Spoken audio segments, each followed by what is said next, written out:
ठीक है। So first question क्या गिवन है हमें यहाँ पर। ए कल्चर वो started by inoculating the medium with 100 cells having a generation time of 2 hours। ठीक है, तो जनरेशन टाइम क्या होता है बेसिकली हमारा जो डबलिंग टाइम है। ठीक है। Assuming the culture grows in ideal synchrony for at least 24 hours, what will be the number of cells in the culture at 2 hours and 9 hours। ठीक है। सो अगर स्टार्टिंग में सेल्स कितने 100 का मतलब कितने हैं 10⁻²। तो 2 आवर्स के बाद कितने हो जाएंगे 2 × 10⁻²। ठीक है। So this will be the number of cells after 2 hours. ठीक है। उसके बाद हो जाएंगे आपके 4 × 10⁻² after 4 hours. 8 × 10⁻² after 6 hours. After that 16 × 10⁻² after कितने आवर्स 8 आवर्स। लेकिन उसने हमसे क्या पूछा है 9 आवर्स। तो अब वैसे तो अगर 10 आवर्स पे देखेंगे तो वो 32 हो जाएंगे। ठीक है। तो 1 घंटे में हम ये मान के चलेंगे कि उसका हाफ, तो वो कितना होगा 24 × 10⁻²। या इसको हम क्या लिख सकते हैं 2.4 × 10⁻3। तो क्या आंसर आएगा आपका सेकंड। फर्स्ट कैसे। हम्म। नहीं कट। हम्म। 100 डिवीजन कैसे। मतलब कि जैसे हमने बोला ना एक से दो बन रहे हैं उसको 2 आवर्स लग गए डिवाइड करने में। हम्म। बस कंप्लीट नहीं हुआ तो तब तक तो सेल डिवाइड ही नहीं हुआ, वो फिर 1.6 ही होना चाहिए। बताओ क्या होगा।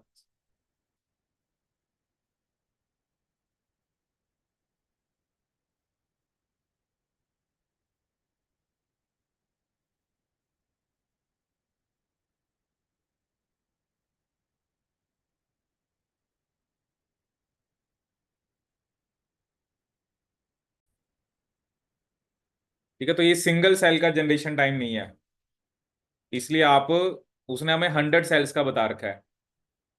ठीक है। तो हमें उस हिसाब से आंसर करना पड़ेगा। ठीक है। तो इसका आंसर क्या आएगा आपका बी। हम ये मान के चलेंगे कि 2 घंटे में डबल होते हैं। जैसे हम हमारे पास 1 मतलब 16 × 10⁻² था, तो हम ये करते हैं ना 2 घंटे में जाके वो 32 × 10⁻² होंगे।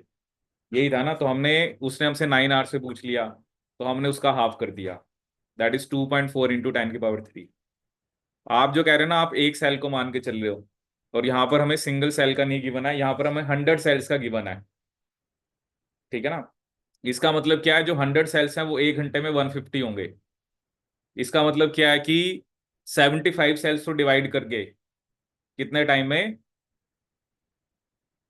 अगर आप कह रहे हो ना जैसे अब 100 है, इसमें तो मेरे पास पूछा कि जनरेशन टाइम 2 आवर्स है। अगर मैं आपसे पूछा 100 के 1 आवर के बाद कितने होंगे, तो आप आंसर दोगे 150। इसका क्या मतलब हुआ कितने सेल्स मतलब डिवाइड करे होंगे, मतलब 50 कर गए होंगे।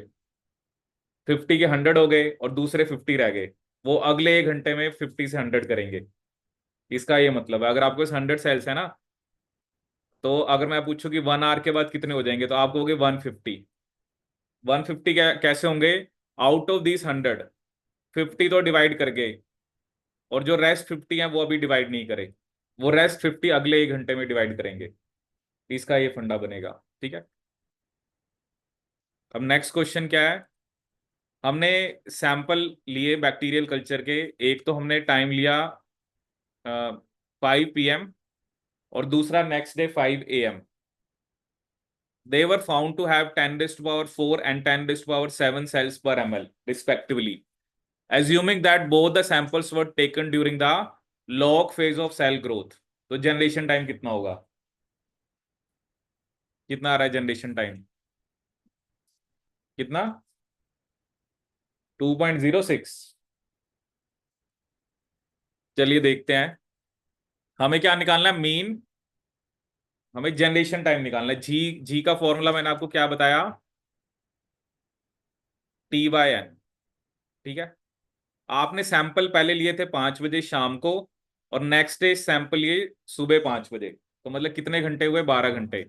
तो टी तो मेरा 12 आर है। ठीक है, अब एन का मैंने आपको फॉर्मूला बताया है, N is equal to 3.32 log of 10, क्या था, XT/X0। अब यहाँ पे हमारे सेल्स कितने हुए, 10⁻7, और इनिशियल कितने थे, 10⁻4। तो अगर इसमें सॉल्व करूंगा तो लॉग ऑफ 3.32 लॉग ऑफ 10, 10⁻3, तो 3 आगे आ गया। ठीक है, लॉग ऑफ 10 क्या होता है, 1। तो ये वैल्यू तो अप्रोक्सीमेटली 10 आ रही है। एन नंबर ऑफ जनरेशन, क्योंकि 3 को 3.32 से करोगे तो वो 9.96 आएगा। तो मेरे को क्या निकालना था, जी।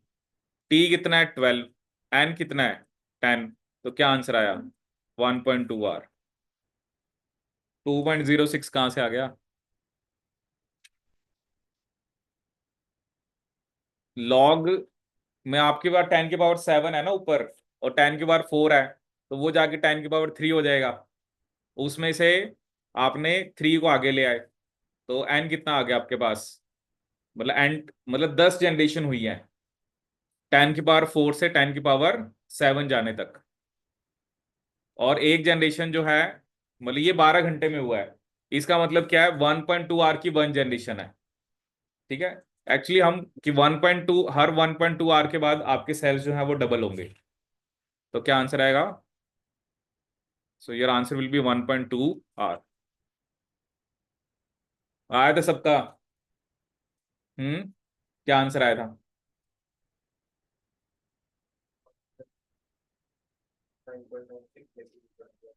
चलो तब भी कितना आ रहा है, 12/9.96, इतना ही आएगा राउंड। Next question.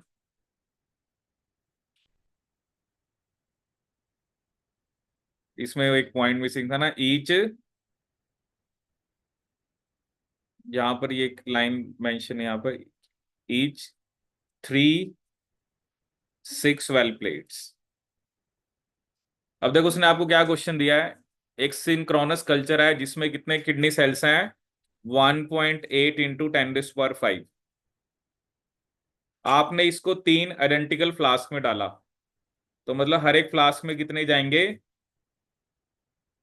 0.6 इंटू 10⁵, या 6 इंटू 10⁴ लिख सकते हो आप, 0.6 इंटू 10⁵। उसने कहा ना कि जो भी आपके पास सेल्स हैं आपने उसको 3 आइडेंटिकल फ्लास्क के अंदर डाल दिया। डबलिंग टाइम उसने बताया कि 24 आवर है। तो अब 20 आफ्टर 24 आवर, तो 24 आवर बाद सेल्स कितने हो जाएंगे, 1.2 इंटू 10⁵। ठीक है, इसमें भी 1.2 इंटू 10⁵, इसमें भी। देवर पूल्ड, पूल्ड का मतलब क्या है, इकट्ठे कर दिए। अब एक साथ करने पे टोटल कितने हो गए, 3.6 इंटू 10⁵।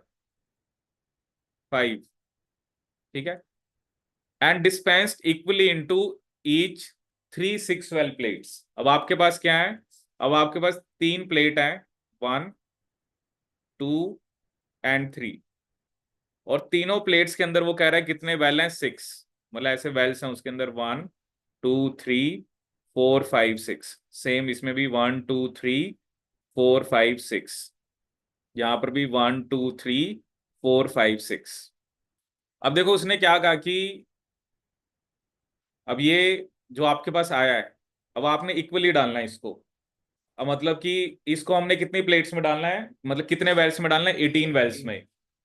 या मतलब आप कह सकते हो कि 1.2 इसमें, 1.2 1.2 इसमें।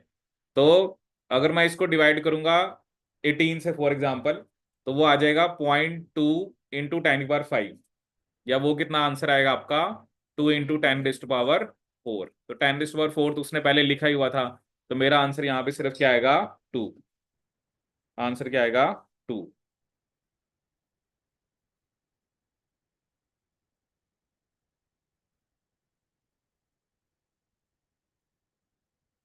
तो आंसर क्या आ गया, 2 इंटू 10⁻⁴। ठीक है, नेक्स्ट हो गया। नेक्स्ट का क्या आंसर है, वन। तो नेक्स्ट क्वेश्चन में आपको क्या गिवन है? एक बैक्टीरियल स्ट्रेन है,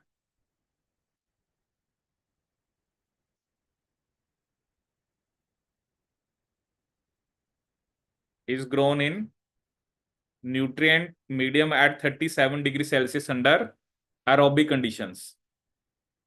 The medium is inoculated with 10 raised to power 2 cells from a seed culture. If the number of cells in the culture is 10 raised to power 5 after 10 hours of growth, the doubling time is। ठीक है, तो doubling time हमारा क्या है? जो generation time है। ठीक है, ये क्या होता है ना, ये एक दो टर्म्स आपको क्लियर होनी चाहिए कि जो जनरेशन टाइम है वही हमारा डबलिंग टाइम है। ठीक है, तो यहाँ पर भी आपको जी निकालना है, तो जी का फॉर्मूला क्या है आपके पास? T/N। ठीक है, टाइम कितना है आपके पास?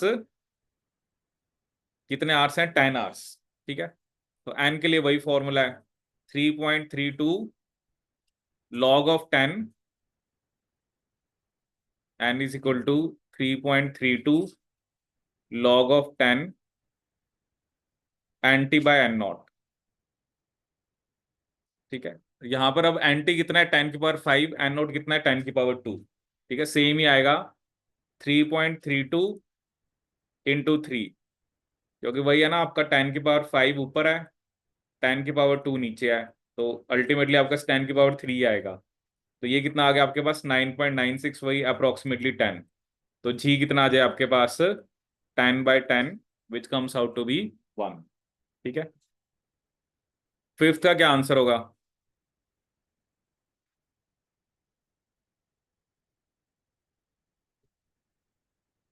हम्म, in an actively growing population from a single bacterium, this much cells are 1048576 cells are present after 20th generation. How many cells were in fifth generation? हम्म,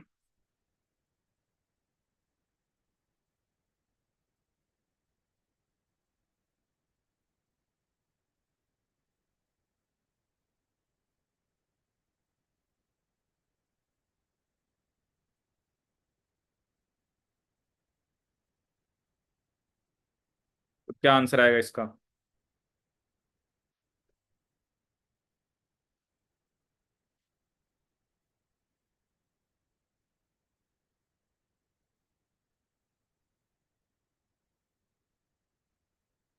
ठीक है, तो ये बेसिकली सिंपल है। देखो, आपने एक बैक्टीरिया से स्टार्ट करा ना, ये तो 20 जनरेशन के बाद है, उसने आपसे फिफ्थ जनरेशन में पूछा है। ये तो आप सिंपली कर सकते हो ना कि 1 जनरेशन के बाद 2 हो जाएंगे, 2 जनरेशन के बाद 4, 3 जनरेशन के बाद 8, 4 जनरेशन के बाद 16, और 5 जनरेशन के बाद 32। तो आंसर क्या आएगा? 32। ठीक है,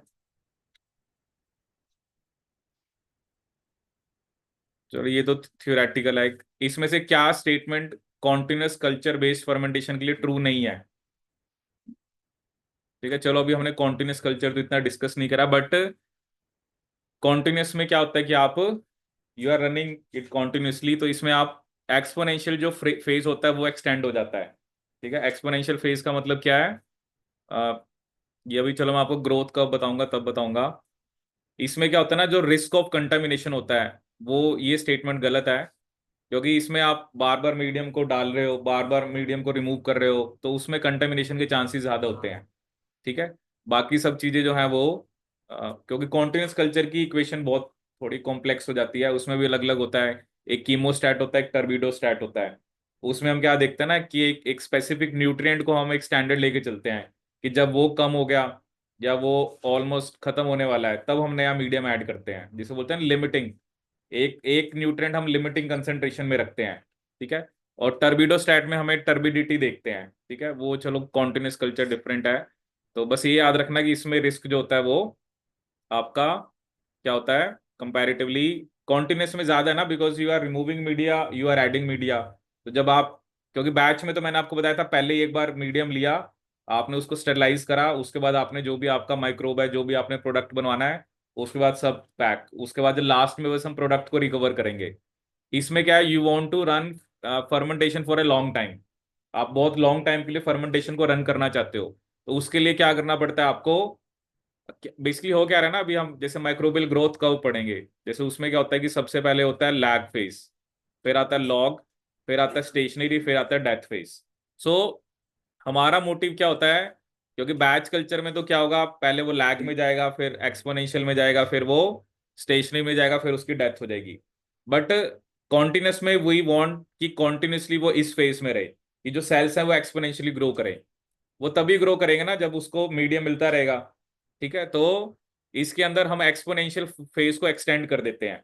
ठीक है, ताकि हमारे जो सेल्स हैं वो एक्सपोनेंशियल फेज में ही रहें, और उनका they will not enter into the stationary और डेथ फेज। ठीक है, न्यूट्रिएंट्स यूटिलाइज ज्यादा एफिशिएंटली होते हैं। ठीक है, और ये जैसे मैंने आपको बताया ना, chemostat that allows maintenance of growth rate during fermentation. ठीक है, अब जैसे एक आधा क्वेश्चन ये दे रखा है कि इसमें से टिपिकली कौन सा फर्मेंटेशन का प्रोडक्ट बेसिकली नहीं है। ये बेसिकली क्या होते हैं, अलग अलग टाइप की फर्मेंटेशंस होती हैं। तो जैसे चीज, चीज आपने देखा ही है, अलग अलग टाइप के जितने भी चीज आते हैं, रॉकी फोर्ट चीज आता है, कॉम्बम्बर्ट चीज आता है, तो ये सारे के सारे ये फर्मेंटेशन से ही बनते हैं। ब्लैक टी, ये भी फर्मेंटेड प्रोडक्ट है। और कोम्बुचा, ये सुना है, क्या होता है ये। ये भी एक तरह से ड्रिंक ही आती है, आप कई जगह देखोगे ना, तो ये भी फर्मेंटेड प्रोडक्ट होता है टेस्ट ही नहीं होता। तो ये तो पूछा नहीं ना उन्होंने, which of the following is not tasty. Green tea is not a product of fermentation. ठीक है, ये मैं आपको ना कुछ एग्जांपल्स दूंगा। एक्चुअली क्या होता है कि जितने भी हम फर्मेंटेशन से प्रोडक्ट बनवाते हैं, ठीक है, जैसे कोई भी आप अ, जैसे लाइपेज हो गया, एमाइलेज हो गया। ठीक है, तो क्या होता है ना, हमारे पास ऐसा तो है नहीं, अलग अलग टाइप के माइक्रोब्स ये बनाते हैं, बट हमारा मोटिव ये होता है कि हम उस माइक्रोब को यूज करें जो ज्यादा बनाए। ठीक है ना, तो सिट्रिक एसिड जैसे होता है, उसको हम कहते हैं, हम उसको हम एस्परजिलस नाइजर से बनवाते हैं। ठीक है, तो ये कुछ मैं आपको एक लिस्ट दूंगा, उसके अंदर बेसिकली प्रोडक्ट्स के नाम है और किस से हम कमर्शियल स्केल पे उसको बनवाते हैं। ठीक है, तो वो देखेंगे। अब जैसे ये एट्थ और नाइन्थ, ये दोनों क्वेश्चन करो ट्राई, जो एट्थ और नाइन्थ क्वेश्चन है।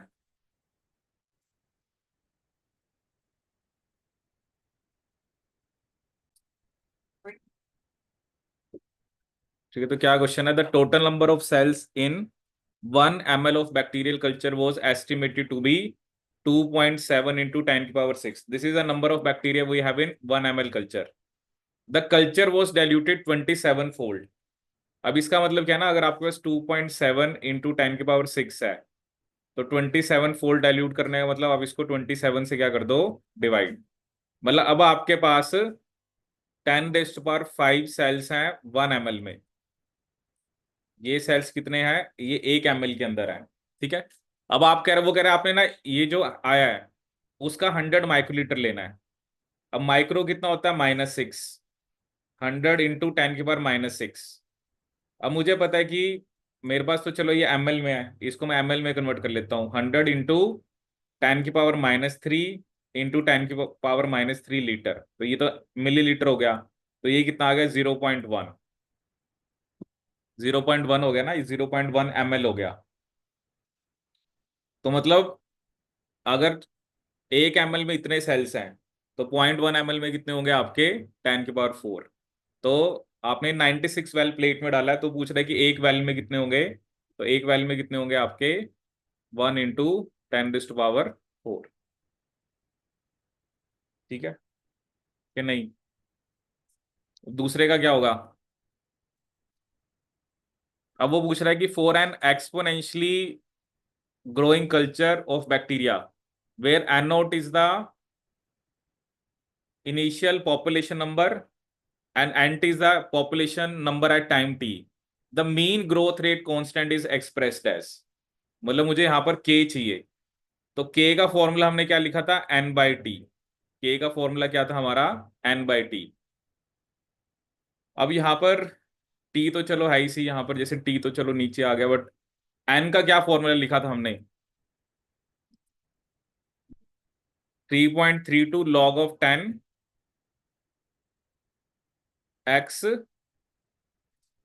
या x T upon x note, मतलब हमने जो फॉर्मूला लिखा था एन का वो ये था, N is equal to 3.32 log of 10 X T by X naught, या जो भी आपका एन टी बाय नॉट। तो एन को अब हम इनमें से किस फॉर्म में लिखें?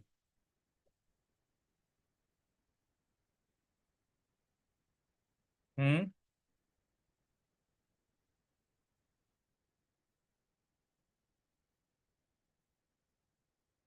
अब जैसे क्या होता है ना, आपको ये तो चलो लॉग ऑफ 10, मतलब ये तो आपका 3.32, इसको तो आप लिख दो log of 10 X T minus log of 10 x not.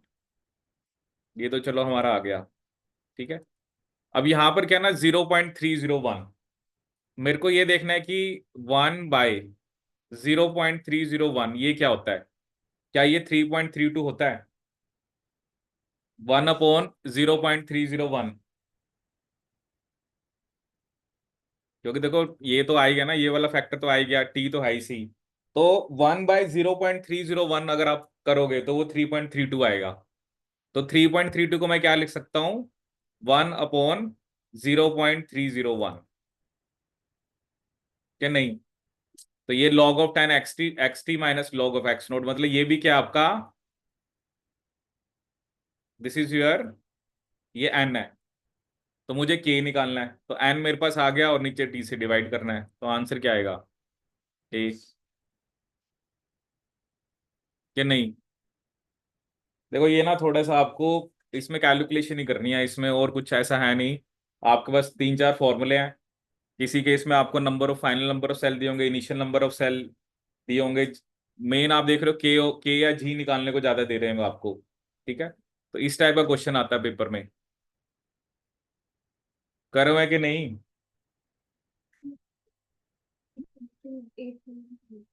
Eighth वाला।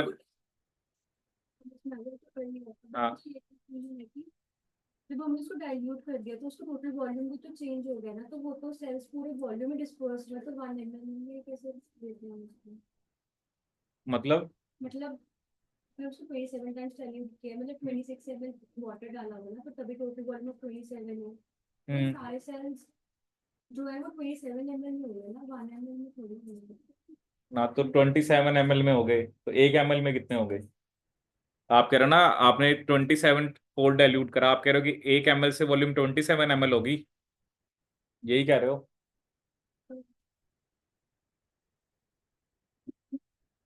पहले 1 ml था ना, 1 ml में इतने सेल थे।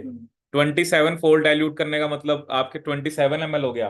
अब 27 ml में कितने सेल हैं? सेल्स तो उतने ही हैं। 27 ml में अब ये सेल्स हैं, तो 1 ml में कितने होंगे? तो वो वही तो आ गया फिर, 10 के बाद 5 ही तो आ गए।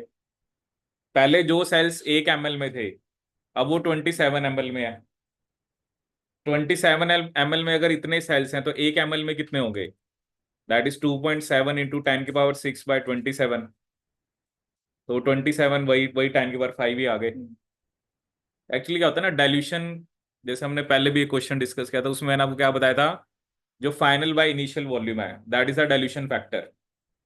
अब जैसे ये जो फोल्ड लिखा ना इसने, डाइल्यूशन फैक्टर क्या होता है, फाइनल वॉल्यूम 27 है, इनिशियल 1 थी, that is dilution factor. Dilution factor होता है कि फाइनल कितनी वॉल्यूम है, जैसे अब आपको ये जो 27 फोल्ड है ना, ये मतलब डाइल्यूशन फैक्टर है। फाइनल वॉल्यूम मुझे बतानी है और इनिशियल वॉल्यूम 1 थी, तो फाइनल वॉल्यूम 27 ml आएगी। जो डाइल्यूशन फैक्टर होता है ना, वो होता है कि final volume by initial volume, या जैसे इसमें लिखना कि the the number of fold, जितने फोल्ड आपने उसको डाइल्यूट करा है, तो वो क्या होता है आपका, final by initial. Initial volume तो 1 थी, फोल्ड कितना है 27, तो फाइनल वॉल्यूम भी कितनी आ गई 27। किसी चीज को जितने फोल्ड डाइल्यूट करना मतलब वो उसकी फाइनल वॉल्यूम है। अगर मैं लिख देता कि 50 फोल्ड डाइल्यूट करा है तो फाइनल वॉल्यूम 50 हो जाती। ठीक है। और अब वही चीज है ना, पहले वो 1 ml में है तो इतने सेल्स हैं, क्योंकि फोल्ड डाइल्यूट करने का मतलब सिर्फ आपने उसके अंदर वाटर ऐड किया है, तो अब वॉल्यूम बड़ी होगी, सेल्स उतनी ही है, बिकॉज डाइल्यूशन से नंबर ऑफ सेल्स थोड़ा चेंज हो रहे हैं। हाँ, ये हो रहा है कि पर ml जो नंबर ऑफ सेल्स हैं वो चेंज हो जाएंगे, कि नहीं? अब इस टाइप के क्वेश्चन आते हैं ना, आपका ये सबसे बेसिक क्वेश्चन आता है जो गेट के एग्जाम के अंदर या आईटी जैम के एग्जाम के अंदर, कि जो आपको ये इक्वेशंस पता हो कि जी निकालो, के निकालो, ठीक है। मतलब बाकी तो आगे कॉन्टिन्यूस और फैट बैच तो कॉम्प्लेक्स होता है, वो तो चलो अलग थोड़ा चला गया। सबसे बेसिक क्वेश्चन आपसे ये पूछा जाता है, ठीक है। आप नेट के पेपर में देखो, ये क्वेश्चन जैसे ये भी नेट में आ रखा है, पिछला भी। तो ये थोड़ा सा ना आपको आइडिया हो, ठीक है, कि कैसे हमने इस टाइप का क्वेश्चन करना है, क्योंकि न्यूमेरिकल बनता है इसके ऊपर ना। वो चाहे आप इक्वेशन की फॉर्म में पूछे चाहे ऐसे पूछे, इतना मुश्किल नहीं होता है, ठीक है। जैसे अभी पहला क्वेश्चन आपने करा कि उसके अंदर हम थोड़ा वो हो गए कंफ्यूज कि अब वही है ना, हम ये मान के चले थे कि एग्जैक्टली हर एक सेल जो है वो उतना टाइम ले रहा है। अब ये भी पेपर में आ रखा है क्वेश्चन। तो अब कई बार वही होता है कि ये छोटी छोटी सी मिस्टेक हो जाती है हमारे से, क्योंकि उसमें हमने क्या डिस्कस किया था कि हमें एक सेल का नहीं दे के उसने हमें 100 सेल्स का दे रखा है। तो वी विल, तो इसका मतलब यही बन रहा है कि आउट ऑफ 100 सेल्स, 50 सेल्स जो है वो तो फर्स्ट आवर में डिवाइड कर रहे हैं, और जो दूसरे 50 सेल्स है वो नेक्स्ट आवर में कर रहे हैं, ठीक है। क्योंकि यहाँ पर ऐसा कुछ नहीं ना कि कुछ सिंक्रोनी की, तो हम जैसे उसने लिखा तो हुआ है वैसे कि and assuming the culture grows in ideal Synchrony. अब इसका क्या मतलब है कि जैसे वो पहले 2 घंटे में रिस्पॉन्ड कर रहा है, अगले 2 घंटे में भी वैसे ही करे, ठीक है। बट इसका मतलब ये नहीं है कि all the cells are dividing parallelly, क्योंकि सारे के सारे सेल एक साथ डिवाइड कर रहे हैं ऐसा उसने कुछ नहीं कहा है। अगर आपके पास ये ना कि 100 है, अगर हम कह रहे हैं एक सेल को 2 घंटे लगते हैं, तो 100 के 100 जो है उन सबको 2 घंटे लग रहे हैं, ऐसा कुछ नहीं है।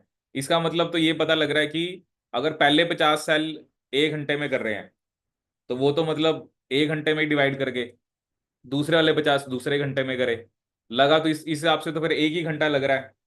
जो जो सेल डिवाइड कर रहे हैं, जो नहीं कर रहे हो तो फिर वो 1 घंटा, या तो उसको क्या बोलते हैं लैग फेज, कि वो अभी लैग फेज में है, उनका वो टाइम है कि वो 1 घंटे के बाद डिवाइड करना स्टार्ट करेंगे, ठीक है। तो ये तो चलो क्वेश्चंस होते हैं जैसे भी आपके पास, ठीक है। आया क्वेश्चन ये समझ कि नहीं? तो आपको ये ना इक्वेशन जो है, क्योंकि यू हैव टू बी, आपको थोड़ी बहुत कैलकुलेशन तो इसमें करनी पड़ेगी कि एन कैसे निकालना है, ठीक है। आपको जी कैसे निकालना है, ठीक है। बाकी तो फर्मेंटेशंस के बारे में कुछ जैसे कुछ बेसिकली अलग अलग टाइप की जो फर्मेंटेशंस होते हैं उसके बारे में थोड़ी बहुत थ्योरी होती है। बट ज्यादातर जो क्वेश्चन है वो आपका इसके ऊपर न्यूमेरिकल बेस्ड आता है, ठीक है। चलो इसके अंदर फिर हम जो थोड़ा बहुत माइक्रोबियल ग्रोथ कर्व वो पढ़ेंगे फिर, और मैं आपको इसके एग्जांपल्स दूंगा फर्मेंटेशन के ना, तो उसको एक बार आप देखना। तो उसमें आपको मैच द फॉलोइंग आ जाता है कि कमर्शियल स्केल के ऊपर क्या प्रोडक्ट जो है वो आप किससे बनवाते हो, ठीक है। चलिए जी, बाकी फिर करते हैं नेक्स्ट क्लास में।